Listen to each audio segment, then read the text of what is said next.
เฮ้ยมึงดูด้วยเฮ้ยมึงจะไปช่วยกันทำเหี้ยอะไรอ่ะ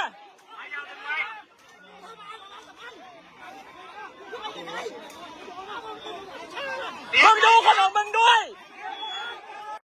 มาđây là bao nhiêu mấy tụi em mình miếng phăng đây ba ấy thà đây có hành đấy là giúp phăng đây mà cho xem đây thàมันบ้าของมึงเอาชนะที่ดินมา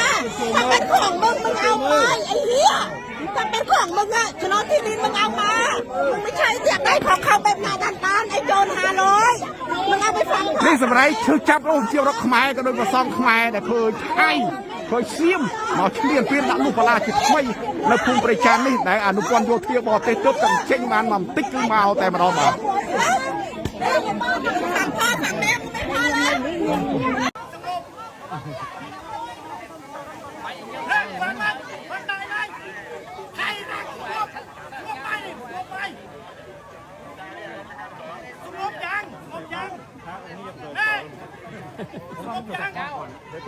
ประชาชนถ้ามึงไม่มีเงินแล้วทั้งสองฝ่ายต้องได้ไหม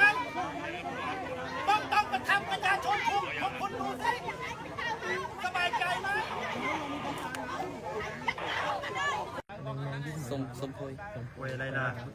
งานนี้ไม่อยากโดนกินอยากโดนคนพูดให้คนเลยขายเก็บไว้ทั้งหมด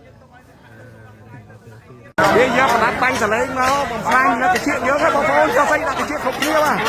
นู่นไปเยอะแล้วคนไปเยอะอ่ะเลยเยอะแล้วเยอะแล้วเพื่อน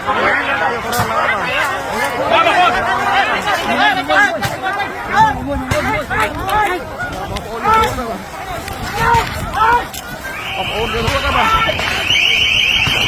โอ้โหเรียกตั้งแต่เล็กใช่ป่ะเดี๋ยวบังจะเล่นดักมาเชื่อมรถทำไมล่ะเดี๋ยวบังจะเล่นเกี่ยวรถมาบอลเดียวจะเล่นนกกระเจี๊ยบบอลเดียวจะเล่นนกกระเจี๊ยบบอลเดี๋ยวบังก็ไปใส่ใครบังจะเล่นชาตรากลังอ่ะบังนมปลาเพลิงใครนั่ง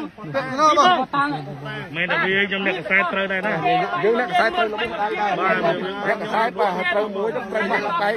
ชื่อจำได้ว่าสมัยมาซ่องแม่สมัยไปเชื่อมรถมา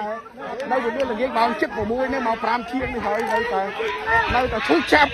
อาศัยโยเทียไทยนักปลากับเพลิงกับเพลิงไปใส่เพื่อไอ้บอลโยงปีกาชื่อแม่ชื่อไอ้เราสุดตัวคูเปอร์จะตัวจับได้ป่ะจับได้เคยตัวเพลงชื่อจับได้ก็มาอนุปนโยเทียโตคอยตลอดเตยวิ่งใครจับเราเชียร์เปลี่ยนแต่มันลูกปลาเราไปเชียร์รถยังเตยเรือลูกปลาจังปลากับพลึกบังใจมันออกมาระบบซ่องระบบตั้งกองตัวเตี้ยมาให้ยังพอกองตัวไปยังลุกวิ่งเดินซาไปเสียเรือผมเมียนเอาถอดลูกเชี่ยมเอายังเตาทอยจะช้ำระบบน้องเมียนไปเชี่ยบ้าป่ะจับบ้าฮะฮอตนะป่ะสมมติว่าถ้าเอาปืนมาเหมือนกันนะตัวต่อตัวได้ไหมอย่าลองดูนี่ฮะต่อตัวเถอะถ้าเก่งจริงอะต่อตัวฮะนะถ้าเก่งจริงอะต่อตัวมาต่อตัวมา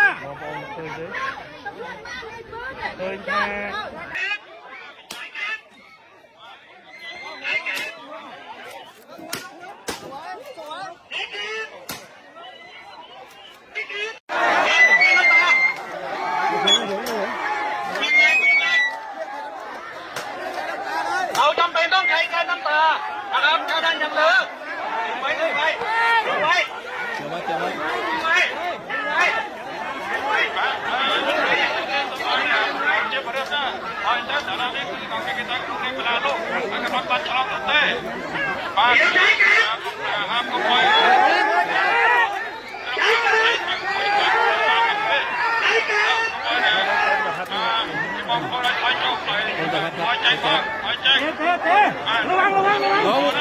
งไม้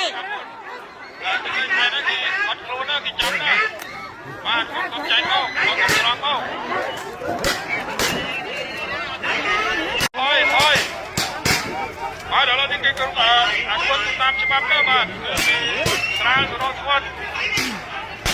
บ้านกงกลองโบนะ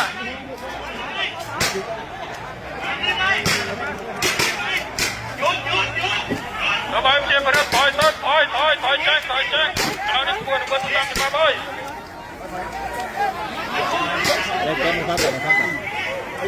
เ